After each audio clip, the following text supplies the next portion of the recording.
Iată și o străduță care probabil ar putea să candideze la premiul de cea mai strâmtă străduță din Mykonos. Destul de neîngrijită, poate bine, poate doar aici la colț. Pe acolo intră oameni în locuințele lor. Deci, dar oricum foarte, foarte înghesuită străduța. Iar acum ne îndreptăm chiar spre malul apei, unde ne arată Google Maps că ar fi un loc superb pentru privitul apusului, Romantic Sunset, așa cum e specificat pe Google Maps. Hai să vedem. Nu e încă apusul, dar avem aici o pisicuță foarte drăguță. Aole, ce mult te speria! Nu te speria, gata, e cam plecat, te las cu mâna. Haide, mă!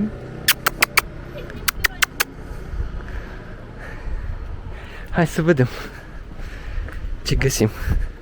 Oana! Ia uite aici câtă mâncare are! Ia uite câtă mâncare are aici! Chile de mâncare! Hai și o șopârlică! Și o șopârlică care a tentat la mâncărica asta. Bravo! Ai ce mânca toată săptămâna! Uite-mă aici! Uite-mă aici frumusețe, mă! Splendoare, mă! Un buzoi după tine? Ui, a venit un buzoi? Ajută-me! Ia vezi! Ia uite! Ce e aici? Uite și aia e plaja! Aia e plaja! Și aia mică, din spatele capelei. Iar în spatele capelei este zona cu morile de vânt.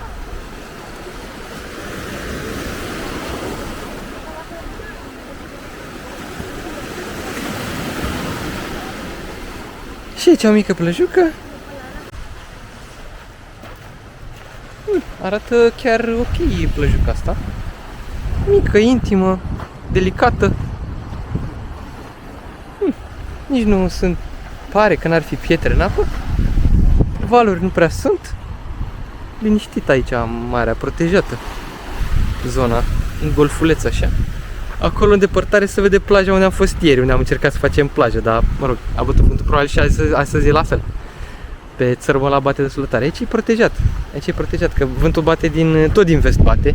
Deși ziceau ei că bate din nord. De fapt, se simte un pic, da, se simte un pic și din nord, nord-vest așa. Vântul. Da, o să mergem să vedem și plaja centrală, să vedem cum se prezintă. Și dacă e, poate revenim aici, să vedem cum și unde o să ne oprim.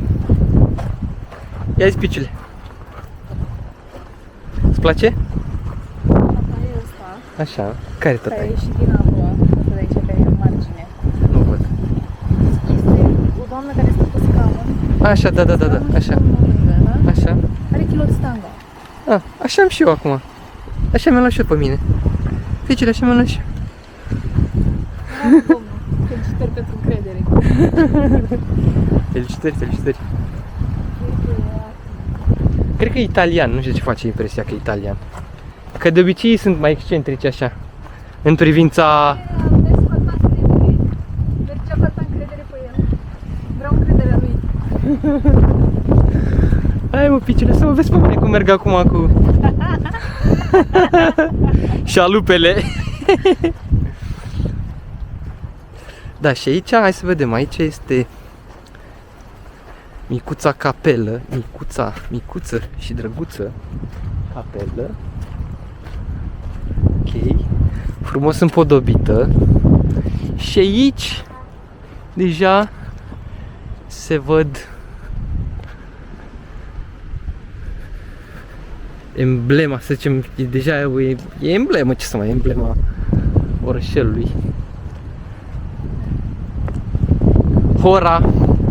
Hora morilor de vânt.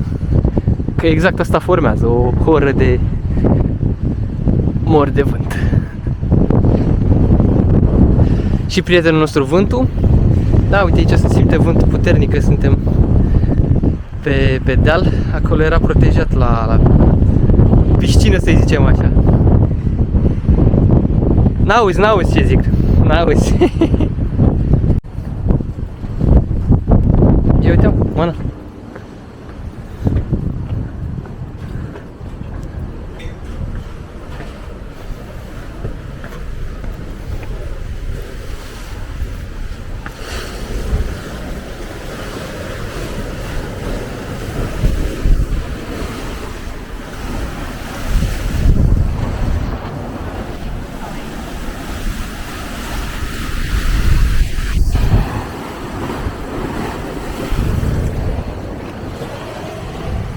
Nu ți-a plăcut, a?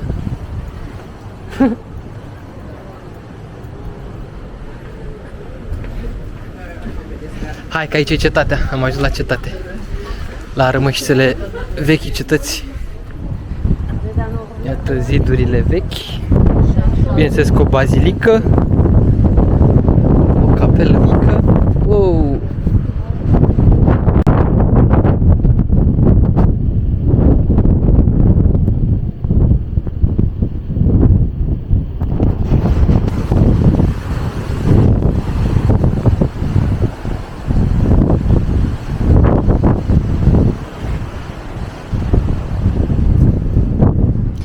Probabil încăperi ale cetății.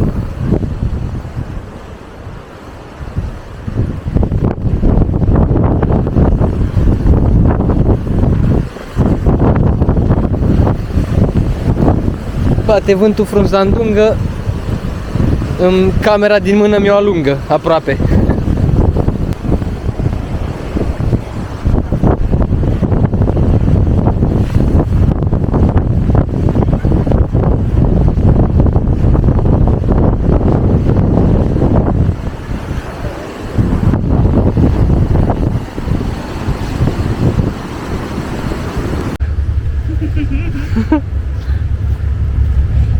Ok, după ce am vizitat cetatea, care nu e ceva spectaculos, e doar niște rămășițe, dar din ce, nici n-am citit, nici n-am uitat și noi, că să vedem că scria acolo ceva. Parcă ce secol, nu mai știu, am citit în prima seară, dar ne-am luat cu altele, am uitat. Bun, am ajuns iarăși în zona portului. Și o să intrăm iarăși pe străduțe de aici. Dar da, mi-amintesc că ceva secol era, secol vechi, ceva foarte vechi. Ia uite-te, mă, nu, chiar uite-te. Era un secol vechi, nu era un secol nou. Era un secol de curând. Trecem peste. Bun, cu ocazia acestui vlog oferim și informații prețioase, informații istorice, relevante.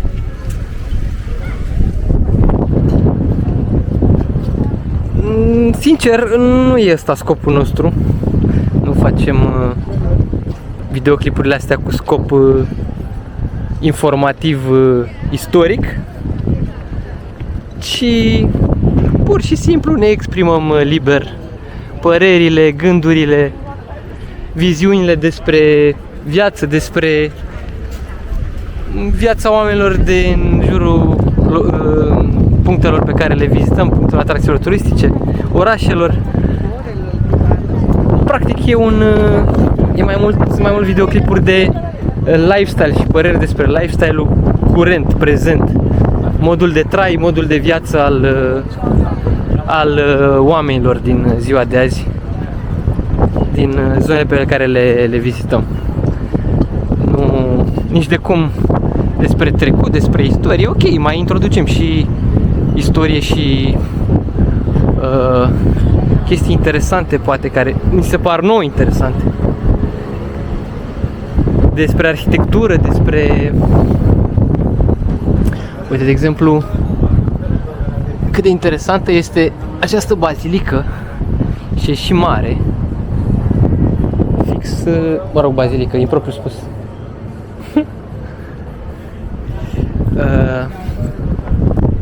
Da, mai introducem și date istorice, dar din lucrurile ce ne interesează pe noi. Și pe noi ne interesează în mod deosebit, să zicem, chestii de arhitectură, lucrări de arhitectură, clădiri,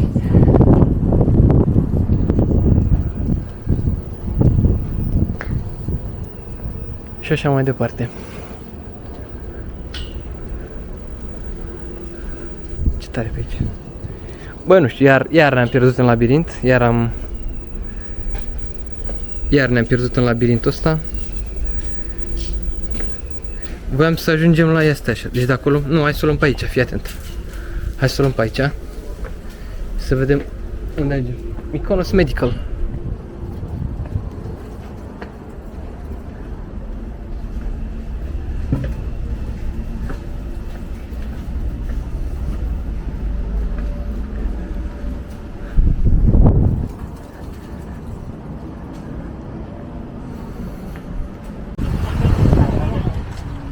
Am ajuns și la plajă, dar pare destul de impracticabilă plaja. Și-a pierdut creierii pe jos. E căutat pe sub asta. Hai mă că nu, uite aici nu bate așa de tare. Hai să mergem să ne mai uităm pe aici. Nu bate chiar atât de rău. Nu bate atât de rău, pentru că fac chestii aici. Că partea cealaltă bătea la fel, dar țeapă. Unde mă împart cealaltă? Era mai bine, da. Nu? Păi și mergem în Golfres. Sau mergem, de fapt, la plaja aia de mai încolo. Care e mai încolo. Mai încolo. Uite, dacă te uiți pe harta aia, o să vezi că e mai încolo. În sus, încolo. În nord. Pe harta aia unde nu se vede. Nu, în nord, încolo e. Baby shark. Hai să vedem. Da, și o altă perspectivă din terminalul de autobuze și unde opresc vasele de croazieră. Iar de acolo se iau autobuzele spre oraș, transportul public. Și tot o altă perspectivă a noastră, acum ajungând aici, am observat niște fotografii la care o să ajungem chiar acum. Fotografii din anii 1950. Chiar acum o să ajungem. Și aici niște găștelor. Ce faceți, băi, găștelor? Așa, hai să vedem. Mă rog, aici e harta. Și aici, imediat, o să vedem o fotografie din 1950 cu insula. Și asta aici cred că este mica Veneție, perspectivă cu mica Veneție. Adică arată foarte sărăcăcios, arăta foarte sărăcăcios. Și dealuri de aici se vede că nu erau nimic, efectiv nu era nimic. Totul gol, totul liber, ariditate, sărăcie, deșert, nimic. Doar aici o zonă de pescari probabil. Uite și aici la fel. Nimic, efectiv arid, nisip, pietre și apă, luciu de apă. Sărăcie.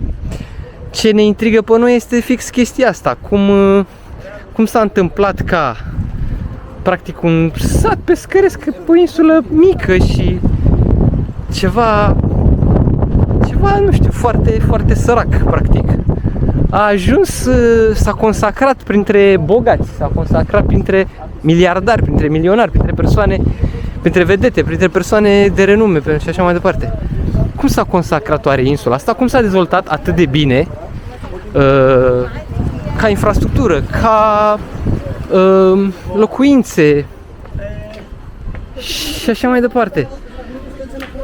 Ne gândeam că poate că în afară de apă și pește, cam nimic.